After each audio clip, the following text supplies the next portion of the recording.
Get ready for the countdown. 10, 9, 8, 7, 6, 5, 4, 3, 2, 1, 0.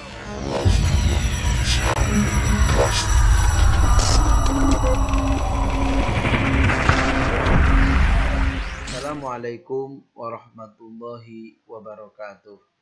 Alhamdulillah wassalatu wassalamu ala Rasulillah Muhammad ibni Abdullah.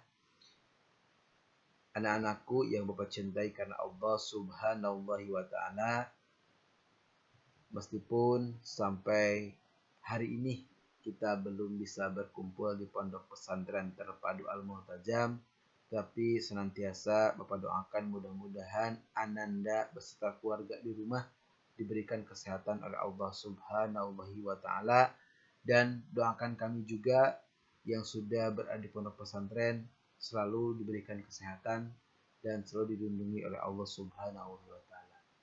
Anak-anakku, di bab ini setelah kita mempelajari dinamika rotasi, sekarang kita akan mempelajari tentang keseimbangan benda tegar. Keseimbangan, seimbang,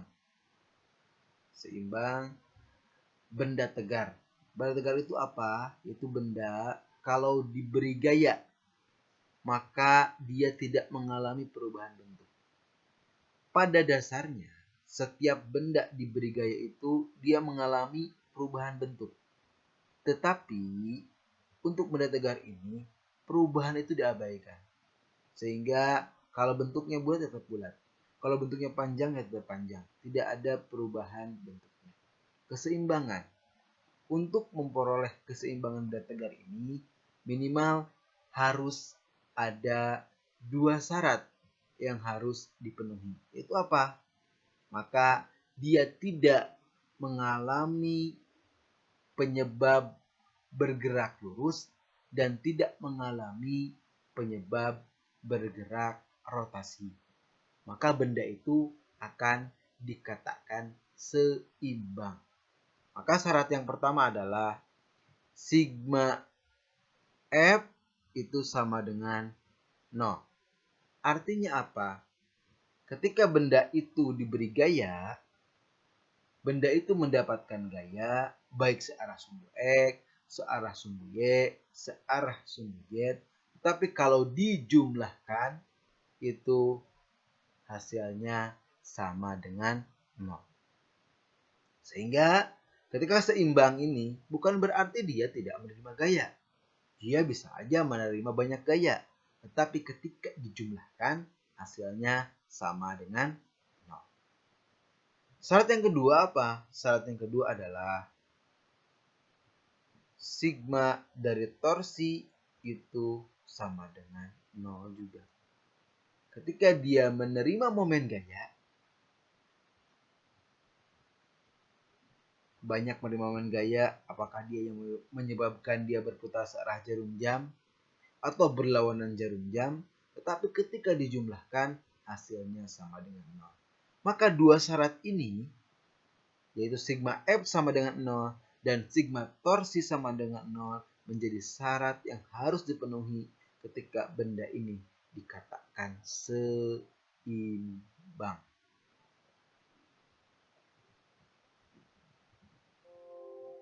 Oke, kita sudah mengetahui bahwa syarat suatu benda seimbang itu adalah sigma F sama dengan 0 dan sigma torsi sama dengan 0.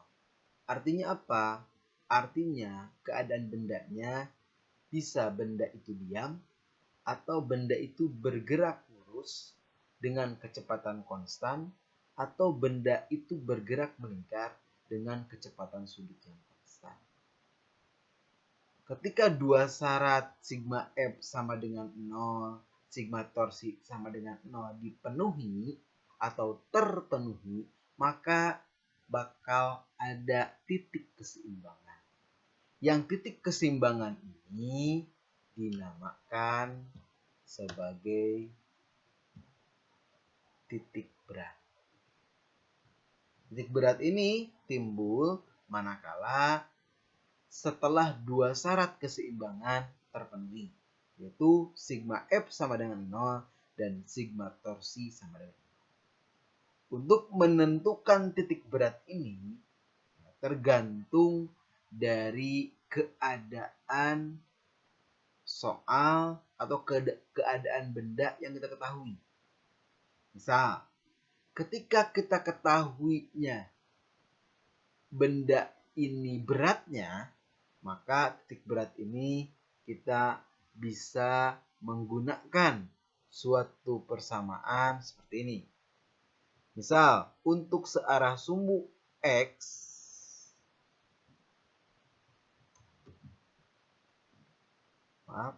untuk searah sumbu X, misalkan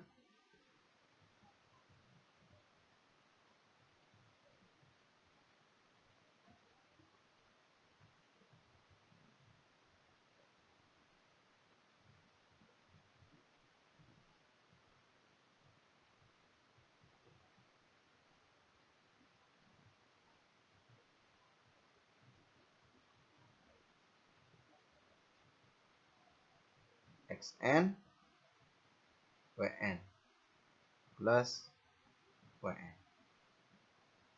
Ini untuk sumbu X. Untuk searah sumbu Y,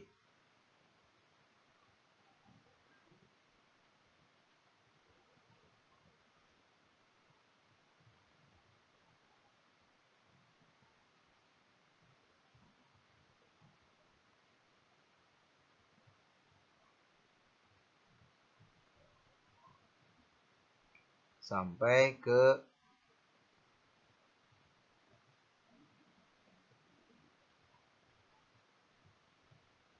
ketika Xn dan Yn berarti benda ini 2 dimensi.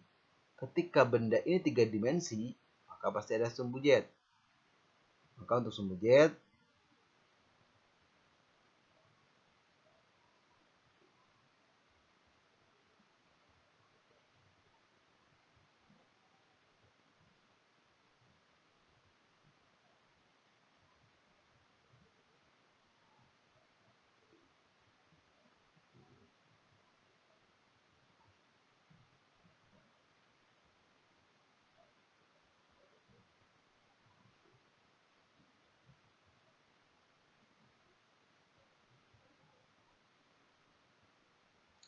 atau kita bisa tuliskan dalam bentuk lain, yaitu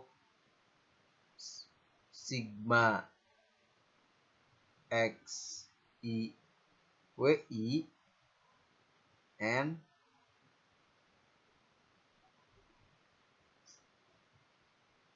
dibagi dengan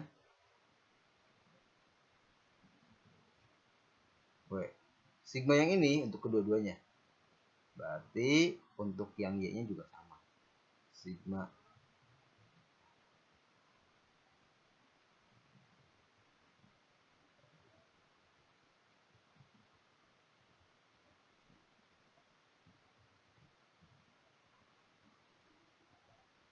berarti untuk Z-nya juga sama. Itu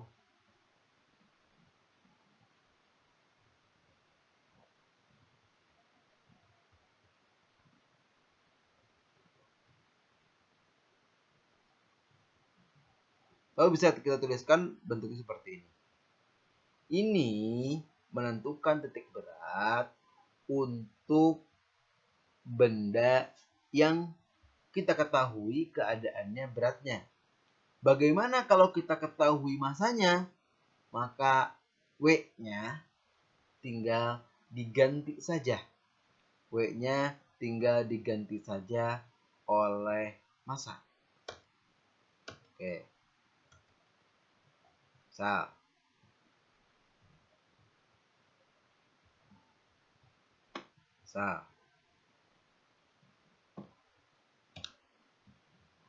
nih. Maka berarti persamaannya bisa seperti ini. Untuk sumbu X, maka M1 X1 per plus M1 ditambah M2 X2 per ditambah titik ditambah M N XN, berarti plus titik sampai berapa paling gedenya. Berarti ini sama dengannya bisa kita tuliskan sigma penjumlahan dari dengan 1, ini berarti M XI per FI. Sumbu Y-nya juga sama, tinggal diganti oleh Y, sumbu Z-nya pun juga sama. Ini untuk benda yang diketahui masanya. Kalau benda itu berbentuk pelat, diketahuinya luasnya, maka kalian boleh tuliskan X sama dengan A1 X1 ditambah A2 X2 ditambah titik AN XN per A1 A2 sampai AN. Maka ya sama ini. N itu berarti A1 X1 per. Bagaimana kalau ke sumbu Y? Ya tinggal X-nya diganti dengan Y. Bagaimana ke sumbu Z? Tinggal Z. X-nya diganti oleh Z. Ini yang mempunyai luas. Bagaimana dengan yang mempunyai volume? Ya sama aja.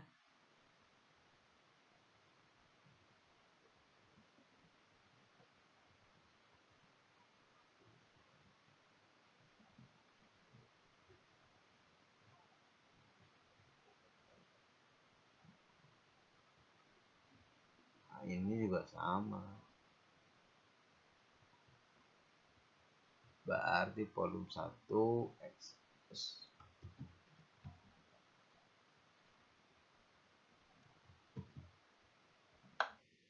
Berarti volume 1 X1 per I. Nah, seperti itu. Sehingga cukup kalian ingat satu saja persamaannya, nanti tergantung keadaan dari benda. Kalau benda itu yang diketahuinya masanya, silakan pakai yang massa. Kalau diketahuinya luasnya, silakan pakai yang luas. Kalau diketahui volumenya, silakan pakai yang volume. Kalau diketahui beratnya, silakan pakai yang berat. Ini kesumbu X, kesumbu Y-nya tinggal diganti X-nya dengan Y, kesumbu Z-nya pun juga sama, tinggal X-nya diganti dengan.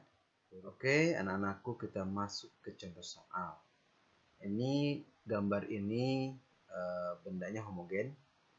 Sama, tentukan titik koordinat berat sistem homogen. Titik berat untuk koordinat ini berarti ada yang ke sumbu X, ada yang ke sumbu Y. Sebenarnya kalau dengan melihat gambar sumbu X di sini sudah ketahuan jawabannya. Pasti kalau kita bagi dua nih, bagi dua di sini, maka ke sebelah kiri dan sebelah kanan itu kan besarnya sama. Berarti pasti keseimbangannya titik beratnya ada di sana. Berarti ini di angka berapa nih? Antara 2 dan 6, dari 0 angka 4. Maka pasti X0-nya sama dengan 4. Tidak usah kita cari lagi. Tapi yang jadi masalah adalah Y-nya. Untuk mencari Y-nya, karena belum diketahui, atau nanti ke depannya mencari X yang belum diketahui, maka kalian Bapak sarankan bikin tabel. Misal, nih, benda 1, benda 2. Ini kan tersusun dari 2 benda. Maka X-nya, Y-nya. Satu kita cari. X untuk benda 1 yang bawah nih. 2, 6. 6 kurangi 2, 4. 4 di sini kan. Nah, berarti tengah-tengahnya di sini. Berarti antara berarti di sini. Dari 0 sampai sini nilainya berapa? 4. Y1 dari 0 sampai 6. Tengah-tengahnya kan? Berarti 3. Luas. Nah, satu lagi luas. Karena benda ini kan bisa dibaca luas. Luasnya 4. Ini dari sini nih, benda ini 4 dikali dengan 6. 24.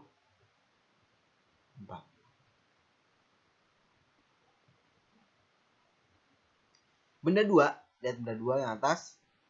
Sumbu X-nya dari 0 sampai 8. Berarti tengah-tengahnya kan? Nah, 4. Maka untuk X ini udah jelas, pasti jawabannya 4. Sama, benda 1 dan benda 2, titik tengahnya itu 4. Sekarang Y-nya, tengahnya di mana? Di sini.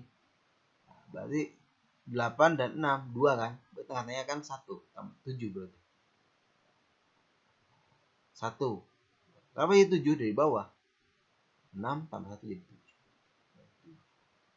Luasnya, panjangnya 8, lebarnya 2. 8 kali 2, 6. Biar mempermudah perhitungan, luas ini kita bisa sederhanain. Misalnya ini nih kita sederhanain. Ini 16. 16 dibagi 4. Berapa? 16 bagi 8 bisa 2 ya. Bagi 8 bisa 3. 3 dan 2. Ini penyederhanaan dari luasnya. Boleh kan? Kita masukin ke persamaan. Karena akan mencari Y.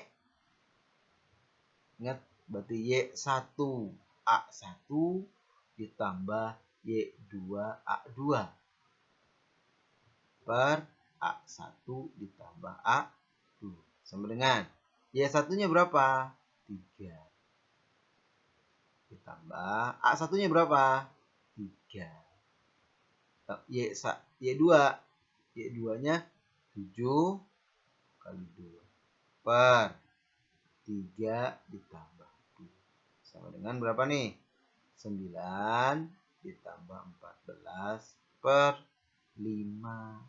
9 tambah 23 per 5. Berarti 4,5. Berarti Y0-nya adalah 4,5. Alah, saya mah tidak yakin dengan nilai X0-nya 4 tuh, coba dicari saja. X0-nya berarti X1 A1 ditambah X2 A2 per A1 ditambah A2 sama dengan berarti pernya per 5. X1-nya berapa? 4 dikali 3 ditambah 4 dikali 2 sama dengan 12 ditambah 8 per 5 sama dengan 20 dibagi 5 sama dengan 4. Walaupun dihitung jawabannya. Berarti jawabannya adalah X0, Y0 itu sama dengan, ini bisa dikasih kurung ini sama dengan 4,5. Seperti itu. Untuk mencari titik berat. Kalau nanti diketahuinya bukan luas tapi berat, tinggal pakai V. Kalau diketahuinya volume, tinggal pakai V. Kalau diketahuinya massa, tinggal pakai V. Kebetulan di soal ini yang bisa kita cari dari luasannya.